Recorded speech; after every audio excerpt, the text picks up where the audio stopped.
A Polícia Federal anunciou que vai aumentar de 80 para 130 o número de agentes que fazem a escolta de 5 presidenciáveis. O ministro da Segurança Pública disse que a equipe de Jair Bolsonaro já tinha sido alertada sobre a dificuldade de garantir a segurança dele em meio a multidões.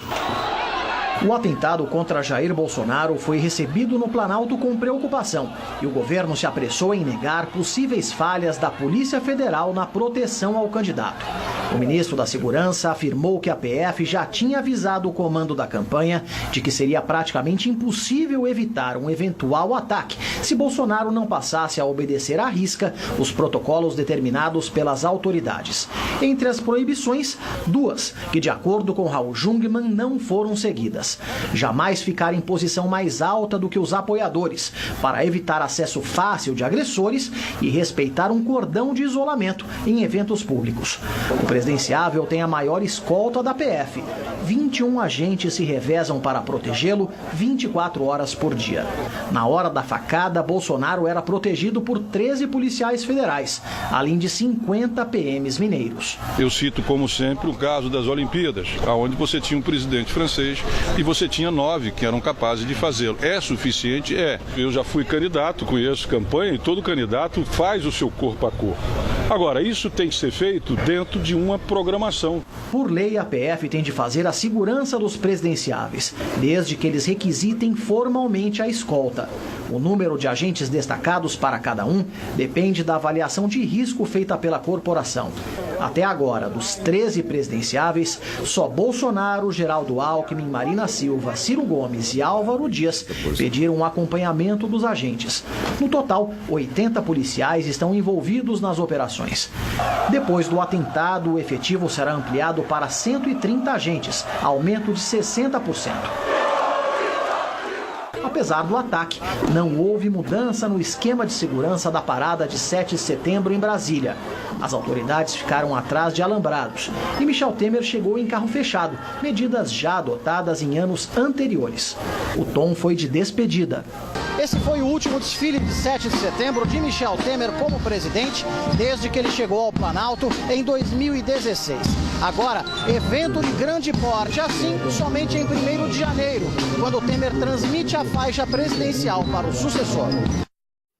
A maioria dos presidenciáveis cancelou as agendas previstas para esta sexta-feira. As coordenações de campanha avaliam os impactos do ataque contra Jair Bolsonaro na corrida eleitoral. O presidente do partido de Jair Bolsonaro em São Paulo disse que o momento é de preocupação com a recuperação do presidenciável. Nós não estamos nem discutindo, nesse momento, qualquer agendamento de campanha. Tanto o PSL como o PRTB, que é partido coligado ao nosso, suspenderam as campanhas no Brasil todo. Depois do ataque, a maioria dos candidatos cancelou as agendas de campanha e se manifestou nas redes sociais. Geraldo Alckmin, do PSDB, escreveu que política se faz com diálogo e convencimento, jamais com ódio. Qualquer ato de violência é deplorável. Esperamos que a investigação sobre o ataque ao deputado Jair Bolsonaro seja rápida e a punição exemplar. A campanha do PSDB decidiu retirar do ar vídeos com ataques ao adversário. Álvaro Dias, do Podemos, manteve a agenda de campanha, mas gravou um vídeo sobre o ataque ao deputado. Quero desejar a ele pronto restabelecimento, já fiz isso. Eu repudio veementemente a violência. Ciro Gomes, do PDT, disse que repudia a violência como linguagem política, solidariza-se com o opositor e exige que as autoridades identifiquem e punam os responsáveis por essa barbárie. Marina Silva, da Rede, postou que a violência contra o candidato é inadmissível e configura um duplo atentado contra sua integridade física e contra a democracia. O candidato Guilherme Boulos, do PSOL, escreveu que a violência não se justifica, não pode tomar o lugar do debate político. Repudiamos toda e qualquer ação de ódio e cobramos investigação sobre o fato. João Amoedo, do Novo, falou que é lamentável e inaceitável o que aconteceu com Jair Bolsonaro. Independentemente de divergências políticas, não é possível aceitar nenhum ato de violência e que o agressor sofra sofra as devidas punições. Sem candidato oficial à presidência, quem se manifestou pelo PT foi o vice na chapa. Fernando Haddad postou: repudio totalmente qualquer ato de violência e desejo pronto restabelecimento a Jair Bolsonaro. O presidente da República, Michel Temer, também condenou a intolerância política. Porque é intolerável, exatamente a intolerância que tem havido na sociedade brasileira.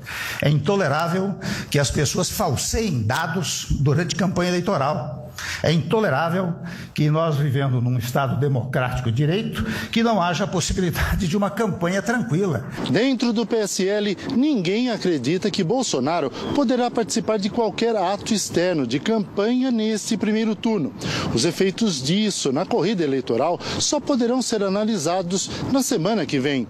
Na próxima segunda-feira está prevista a divulgação de uma nova pesquisa de intenção de votos. Para o cientista político Antônio Lavareda, uma das consequências do ataque deve ser uma estabilização ou mesmo queda no índice de rejeição de Bolsonaro. De acordo com a última pesquisa Ibope, 44% dos entrevistados disseram que não votariam de jeito nenhum no ex-capitão do Exército, maior índice entre todos os presidenciáveis. Na opinião de Lavareda, um evento dramático como esse pode gerar consternação e solidariedade no eleitorado, que se refletiria nas intenções de voto. Não será surpreendente se ele vier a crescer 3 pontos ou alguma coisa em torno disso na margem de erro, ou no mínimo a estabilização das suas intenções de voto com a consolidação dessa opção entre seus apoiadores.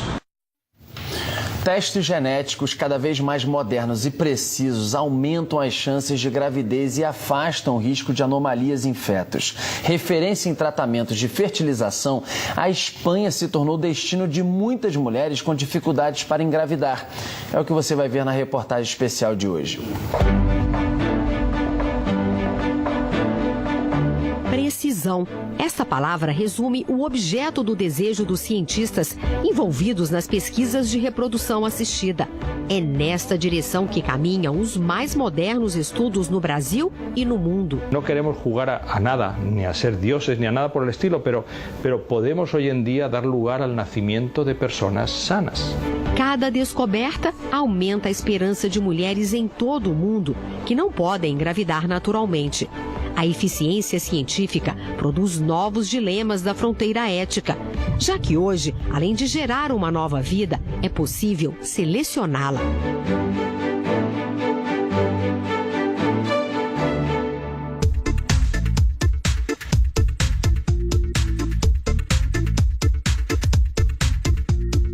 Estamos na Espanha, referência mundial em reprodução assistida. Os últimos dados mostram que o país faz 4 vezes mais fertilizações in vitro que o Brasil. A eficiência atrai mulheres de todo o mundo, inclusive do Brasil. Caso de Karina. Eu precisaria, se eu fosse fazer aqui no Brasil, esperar. Eu já não tinha mais essa idade para esperar. Hoje, ela conversa com Henrico. Está ansiosa para ver o rostinho dele. A maternidade vai chegar aos 43 anos, graças ao óvulo doado. Eu entrei nesse universo da óvulo doação e vi que era uma oportunidade maravilhosa para o meu caso. Era a minha receita do meu bolo.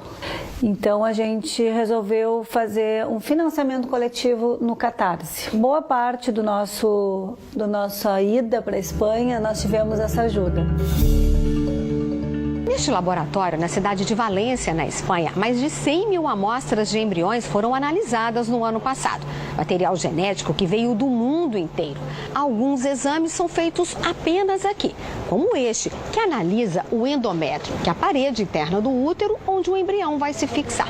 O resultado vai indicar para o médico o melhor dia e a melhor hora para fazer a transferência. Gracias a la tecnología, ahora podemos ver que en el endometrio, en el útero, hay una cantidad pequeñita de bacterias, pero que es importante para el éxito del embarazo. Aproximadamente el 30% de mujeres infértiles tienen una infección en el endometrio sin saberlo. Os laboratórios já perceberam que o mercado de reprodução assistida não para de crescer, estão investindo bilhões em novos equipamentos e muitas pesquisas. Acabaram de sair os resultados de um estudo que promete analisar as alterações nos cromossomos sem a necessidade de fazer uma biópsia, um exame invasivo que pode colocar o embrião em risco. A pesquisa apresentada em julho no último Congresso Europeu de Reprodução Assistida mostra que o embrião colocado em meio de cultivo por 48 horas libera DNA suficiente para verificar se ele é saudável. Se até pouco tempo os médicos precisavam transferir 4, 5 embriões para garantir o sucesso de uma fertilização, hoje já é possível com apenas um embrião, graças ao avanço das técnicas e à precisão dos testes genéticos. Um passo importante para evitar complicações na gravidez e o nascimento de bebês prematuros. Se a paciente formou 4, 5 embriões e somente um é geneticamente normal, eu vou direto nele. Quando eu transfiro um embrião geneticamente normal, tem uma probabilidade de gravidez de 60%. Os testes genéticos estão cada vez mais modernos para ajudar os especialistas na seleção do óvulo e do espermatozoide antes de formar o embrião. O objetivo é evitar abortos e o nascimento de bebês que não sejam saudáveis. O risco de alterações cromossômicas, como a síndrome de Down, aumenta muito em gestantes acima de 35 anos. A idade é um problema muito sério. E a hora que eu estudo geneticamente o embrião, eu elimino esse problema. Os pais que perderam parentes com doenças genéticas também podem fazer testes para evitar que as alterações no DNA sejam transmitidas aos filhos. É o que os especialistas chamam de aconselhamento genético. A gente pode, por meio do diagnóstico embrionário, diferenciar os embriões que herdaram a doença e os embriões que não herdaram a doença. E assim essa mãe vai gestar os embriões saudáveis, né? Vai ter um bebê saudável. O investimento em tecnologia também aumenta o índice de sucesso nas fertilizações realizadas no Brasil. Nesta clínica particular em São Paulo, antes de congelados ou transferidos, os embriões são vigiados. Esta incubadora tem uma câmera fotográfica instalada lá dentro que acompanha o desenvolvimento do embrião. A vantagem é que não é preciso retirá-lo desse ambiente que simula o útero para fazer as avaliações. As imagens são enviadas para este computador e acompanhadas por uma embriologista. Os embriões não crescem da mesma forma e essas diferenças elas podem indicar se o embrião está crescendo melhor do que o outro ou não. E aí eu consigo escolher entre um embrião e outro. E aí talvez escolher aquele embrião que dá a maior chance para a paciente. Desde o nascimento do primeiro bebê de proveta há 40 anos, os estudos ficaram cada vez mais ambiciosos. O pesquisador e professor Carlos Simon analisa há 6 anos o uso de células da pele para criar óvulos e espermatozoides. O objetivo final é produzir embriões artificiais geneticamente saudáveis. Segundo ele, isso permitiria gerar o filho com o próprio material genético. A mitad de las pacientes que están atendiendo en reproducción asistida, en la mitad de ellas, tarde o temprano, tienen que acudir a la donación de ovocitos, que es el sistema más efectivo, pero a nadie le gusta, porque a pesar de todo lo que estamos diciendo, realmente a nadie, todo el mundo queremos reproducirnos con nuestros gametos y tener hijos genéticamente propios. As pesquisas ultrapassam barreiras inimagináveis no passado recente. Cada uno puede tener la sensibilidad que desee y puede ser, completa libertad para que actúe con sus principios religiosos éticos. Pero el que quiera utilizar este sistema, que lo pueda hacer.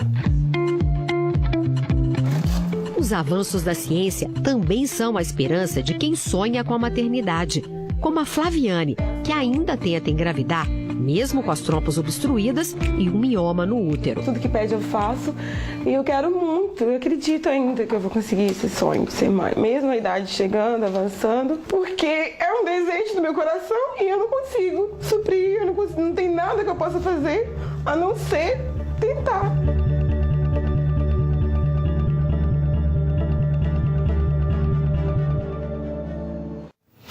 Após ataque a Bolsonaro, ONU faz apelo para que diferenças políticas no Brasil sejam resolvidas por meio do diálogo.